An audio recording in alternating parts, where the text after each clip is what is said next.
esquerda, Ponte, bola rolada pelo Emerson na boca do gol, derrubado o jogador da Ponte. Opa! Pênalti pra Ponte Preta. É pênalti pra Ponte, o gol é o da esquerda. Se prepara Danilo Barcelos, camisa 14 contra Igor Vinhas, que já brilhou com a camisa ponte pretana. É momento de expectativa, pode ser o primeiro gol da Ponte. Como vai ser importante esse gol pra você, Ponte Preta. Vai Barcelos, não perdoa não, não perdoa não, não perdoa não, bateu, é gol! É gol, é gol, é gol, é gol, é gol, é gol, é gol, é gol, é gol, é gol, é gol.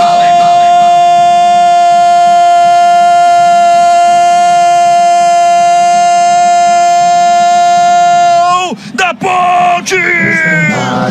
Desfraudado, preto e branco é sua. Danilo Barcelos! Vai pro campo. Paulada de perna canhota, cobra do pênalti.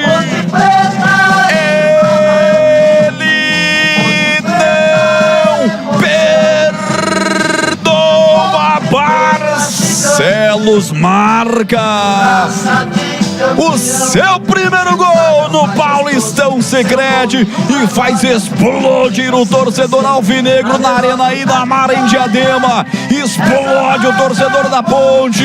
Gol importante demais pra Ponte Preta. Que cobrança boa de perna esquerda.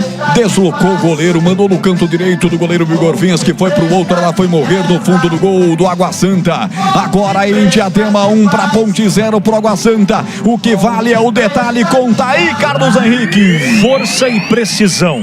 Esse Danilo Barcelos, canto direito do Vinhas, e o Vinhas foi pro esquerdo, sem apelação. Tem golaço de pênalti? Tem. Esse pra mim foi golaço. 1-0, Ponte na frente. Não é só